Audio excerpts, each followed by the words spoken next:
국어의 고수 바로 시작을 해보겠습니다. 오늘은 경제 지문인데 그렇게 어렵지 않은 세 개의 문제로 돼 있어요. 한번 빠르게 읽고 시작을 해볼까요? 첫 번째, 모든 경제적인 문제는 최적화 혹은 균형 중 하나의 문제로 귀착된다. 지금 우리가 첫 문장을 읽을 때 어떻게 읽는지가 굉장히 중요한 거예요. 이 글 전체에서 무엇을 써 내려갈 것인지 글의 글감, 소재가 나오기 때문에 모든 경제적 문제가 최적화 혹은 균형 중 하나의 문제로 귀착된다. 그럼 최적화와 균형은 다르다는 얘기죠. 그러면 최적화 그리고 균형 이 순서로 아마도 얘기를 해줄 것 같고, 옆에 그림을 잠깐 보니까 최적화는 뭐고 균형은 뭐다 이런 식으로 얘기를 할 것 같아. 한번 보도록 하자. 두 번째 문단을 딱 보니까 최적화라는 것은 이라고 나왔네. 그러면 정의로 시작한다는 얘기지. 귀착된다라고 단정적으로 얘기를 했으니까 이 글의 성격은 뭐다? 설명문이다. 최적화라는 것은 경제 주체의 차원에서 발생하는 경제 주체 뭐 기업, 가게 뭐 이런 부분 있죠. 시장 뭐 이런 거 발생하는 현상이며 자신이 가장 바람직하다고 생각하는 상태를 만들기 위한 노력의 결과로 최적화가 생겨난다. 우리가 자원이 무궁무진한 게 아니고 한정되어 있기 때문에 그걸 효율적으로 사용을 하면서 자신이 뜻하는 바 목표를 가장 잘 이룰 수 있는 그 상태를 우리가 최적화라고 상식적으로 알고 있잖아. 이에 비해 균형은 시장에서 경제 주체들이 상호관계를 맺고 있는 데서 나오는 현상으로 시장에 표출된 상반된 힘이 맞아떨어진 상태. 그치? 그냥 균형이 저절로 오는 게 아니고 어떤 힘이 있으면 거기에 상반된 반응이 있어서 액션과 리액션이 있어서 딱 거기서 멈춘 상태, 그 상태가 균형이다라고 얘기를 하는 거지. 우리가 나중에 또 찾기가 힘들 수 있으니까 이 부분은 최적화 A 그리고 균형은 B 이런 식으로 체크를 해놓고 봅시다. 균형은 시장에서 경제주들이 상호관계를 맺고 있는 데서 나오는 현상으로서 시장에 표출된 상반된 힘이 맞아떨어진 상태, 이게 균형이다. 지금 최적화와 균형의 정의 정도를 얘기를 해주고, 경제생활을 영위하는 사람이라면 그가 바라는 것을 가능한 한 극대화하려고 노력할 것이며, 이게 뭐야? 극대화. 이게 극대화. 이게 목적이지. 목표. 그가 원치 않는 것은 극소화하려고 할 것이다. 최적화란 이 극대화와 극소화를 합쳐서 내가 원하는 것은 극대로, 내가 원하지 않는 것은 극소로, 이것이 바로 최적화라는 얘기지. 합쳐서 이르는 말로 경제 주체들이 자원의 희소성에 직면하여 내리는 합리적인 선택은 바로 최적화를 위한 노력의 일환이라고 할 수 있다. 미시 경제 이론에서 미시가 나왔는데, 미시는 현미경으로 놓고 보듯이 아주 작게 잘라서 보겠다는 얘기야. 거시는 전 세계적으로 크게 보겠다는 얘기지. 미시 경제 이론에서 최적화는 개별 경제 주체들의 동기와 밀접한 관련을 갖는다. 미시 경제 이론에서 최적화가 개별 경제 주체들, 개개인이라고 생각하면 좀 쉽겠네. 동기와 밀접한 관련을 갖고 있다. 최적화 행위는 소비자의 최적화 행위, 개인 소비자의 최적화 행위는 그 효용을 극대화하려는 동기에서 행해진 효용이 뭐냐? 내가 배가 고파. 그래서 빵 하나를 먹음으로써 얻을 수 있는 이익을 효용 정도라고 생각하면 단위 생산당 효용이라고 얘기를 하는데, 그냥 효용은 이익 정도로 생각해도 크게 무방할 것 같다. 무방해. 극대화하려는 동기에 생해진 상품 선택으로 나타난다. 예컨대 예시를 했네. 예시. 어떤 사람이 한 달 동안 쌀 10kg과 옷 2벌을 구입한다면 그렇게 함으로써 그의 효용을 극대화할 수 있기 때문이다.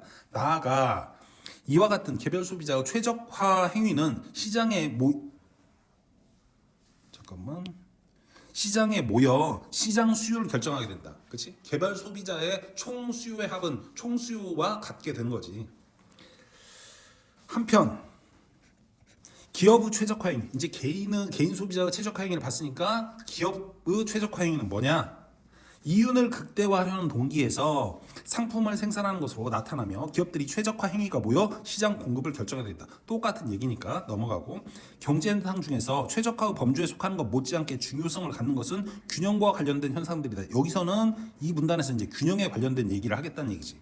그럼 우리가 방금 봤던 이 세 번째 문단, 이 부분은 지금 최적화에 대해서 얘기를 하고 있어. 그럼 여기 부분 네 번째 문단은 아마도 균형에 대해서 얘기를 할 것이다 라고 판단이 되네. 이때의 균형이란 일단 어떤 상태가 달성되면 새로운 교란 요인이 없는 한 그대로 유지되는 상태, 이것을 균형이라고 한다. 즉 시장에서 상반된 여러 가지 힘이 서로 맞아떨어진 상태를 우리가 균형이라고 부르는 것이다. 미시경제론에서 주요한 관심 대상이 되는 개별 상품의 가격과 거래량, 그리고 거시경제론의 중심 개념인 국내 총생산이나 물가 수준은 모두 균형 현상의 일종이다. 그렇지? 미시 경제론에서 개별 상품의 가격과 거래량, 그리고 거시 경제론, 지금 균형에서 거시 경제가 나왔어. A번 A 부분, 지금 A 부분도 우리가 표시를 한번 해볼까? A 부분. 균형의 개념을 쉽게 이해하기 위해서는 물리적 세계의 균형과 불균형을 살펴보는 것이 도움된다. 그래서 21번 같은 그림이 나와지나 봐. 롤러코스터와 같이 굴곡이 있는 공면의 각 지점에 3개의 공을 얹어놓고 있다고 하자. 지금 예를 들었는데 21번 그림 보면 지금 가나다 3개의 뭐 공 같은 게 있어. 그렇지? 이때 하나의 공은 새로운 교란 요인이 생기지 않더라도 지금 상태를 유지할 수 없는 불균형 상태의 공이면 그럼 어떻게 되겠어? 이때는 균형이라고 할 수 없는 거지. 2개의 공은 어떤 다른 힘이 가해지지 않는 한 그 상태가 계속 유지될 수 있는 공들이다. 그러면 2개의 공들은 균형 상태에 이르렀다고 우리가 얘기할 수 있겠네. 경제상에서 말하는 균형이란 바로 이와 같은 경우를 말할 수 있다.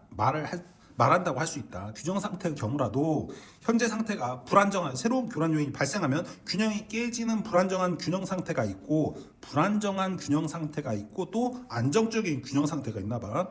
안정적인 상태라도 누가 그것을 건드려 움직이더라도 몇 번 움직인 끝에 다시 본래 위치로 돌아가 그 상태를 계속 유지할 수 있는 안정적인 균형 상태가 있다.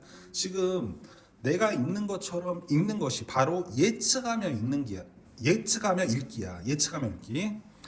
이처럼 경제에서 균형에 대해 언급할 때는 균형 상태에 있는지 여부뿐만 아니라 경제에 대해서 균형에 대해서 언급할 때는 균형 상태에 있느냐 있지 않느냐 이 부분하고 불안정한 균형이냐 안정적인 균형이냐 이 부분, 안정성의 측면까지 모두 고려하게 되며 거의 모든 경제 현상은 최적화 행위에서 발단이 되고, 굉장히 중요한 마지막 문장이 되겠네.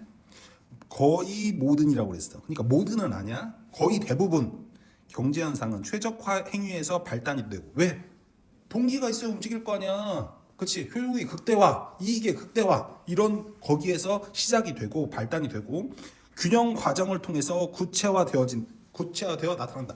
내가 의욕만 한다고 해서 모든 게 다 얻어져? 그건 아니잖아. 그렇지? 시장, 여러 다른 소비자, 여러 다른 생산자, 여러 다른 시장, 여러 가지 변수에 의해서 나의 극대화, 최적화 행위가 영향을 받게 되는 거지. 그러면서 우리는 결국 무엇에 도달하게 돼? 균형에 도달하게 되는 거지. 오케이.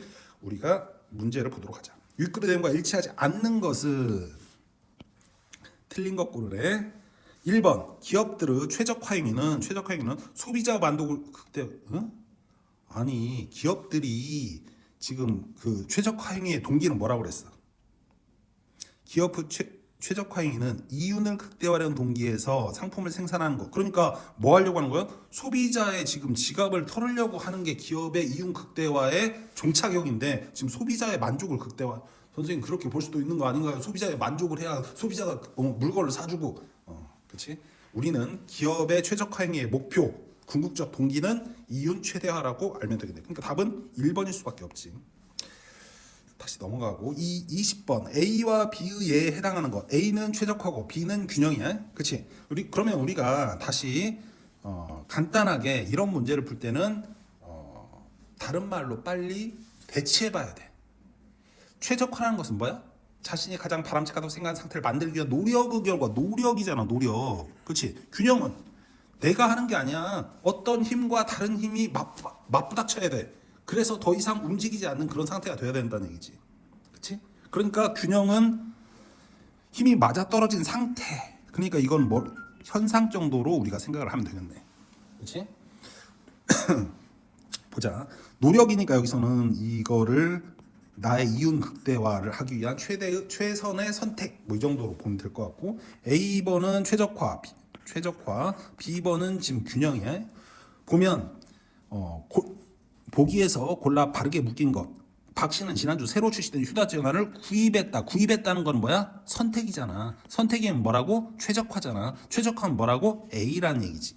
국제 석유 가격이 상승해서 배럴당 $100 수준을 돌파했다. $100 수준을 돌파했다. 이거는 그냥 현상이지. 현상이니까 균형을 맞추어 가려고 하는 거지. 그러니까 균형과 관련되니까 이거는 B번이겠지. 대한전자는 올해 LED TV 생산량을 30% 늘리기로 결정했다. 결정은 선택이지. 선택이면 뭐라고? 최적화지. 그러니까 A번이라는 얘기지. 지난해 우리나라에서 신규 승용차가 120만 대 이상 거래되었다. 거래된 현상인 거지. 현상이면 뭐라고? 균형이지. 균형이면 뭐라고? B라는 얘기지. AB가 되네. 지금 A번은 기억 디귿이 되는 거지. 기억 디귿. 여기 아니고 기억 디귿 이거. 그 다음에 B번은 니은 리을이지. 니은 리을. 그러니까 답은 2번일 수밖에 없는 거지. 21번으로 넘어가서 A를 바탕으로, A 부분 여기지 여기. 그치? A를 바탕으로 보기의 가에서 다를 이해한 내용으로 적절하지 않은 것, 틀린 것 고르래. 3점짜리 문제니까 우리가 무조건 맞춰줘야 된다. 1번 가 부분, 경제가 어떠한 원인에 의해 균형이 무너지면 원래의 균형 상태로 돌아가지 못함을 나타내는 것이라고 할 수 있다. 그렇지? 가가 경제가 어떠한 원인에 의해 균형이 무너지면 원래의 균형 상태로 돌아가지 못한다. 가에서 지금 여기에서 정상에 딱 균형을 잡고 있다고 쳐봐. 그렇게 되면 균형이 무너졌어. 그러면 이쪽으로 가거나 이쪽으로 갈 거 아니야. 다시 여기로 올라올 수 있어? 없겠지. 그렇지? 그래서 원래의 균형 상태로 돌아가지 못함을 나타낸 것이라고 할 수 있다. 오케이. 나는 지금 이 비탈에 있는 거잖아.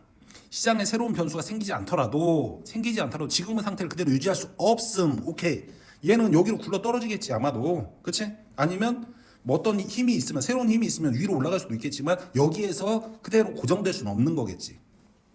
3번 다는 교란 요인에 의해 균형이 깨지더라도 경제 주체들의 상호 관계를 통해 원래의 상태로 돌아갈 수 있음을 나타내는 것. 그렇지. 얘가 약간의 힘을 받아서 여기로 올라갔다가 아니면 여기로 갔다가 하다가 다시 왔다 갔다 하다가 여기서 다시 균형을 찾을 수 있겠지. 그러니까 3번은 맞고, 4번 가와 나의 상태는 개별 경제 주체의 한 축인 소비자의 경제 행위에 의해 형성되는 것으로 볼 수 있다. 개별 경제 주체의 한 축인 소비자의 경제 행위에. 아니 지금 균형 얘기하고 있잖아. 균형을 얘기하고 있는데 균형에서 아까 뭐라고 했어? 제일 앞부분에서 우리가 보자. 균형이라는 것은 시장에서 경제 주체들이 뭐 한다고? 상호 관계를 맺고 있다고 그랬는데 지금 소비자의 경제 행위에 의해 형성되는 것 아니지. 소비자가 있으면 기업이 있잖아. 기업과 이제 시장이 있잖아. 그러니까 소비자만의 문제가 아니라는 얘기야. 균형이라는 것은 상호 관계를 통해서 형성되는 거기 때문에. 그래서 답이 4번일 수밖에 없는 거지. 오케이? 오늘은 여기까지.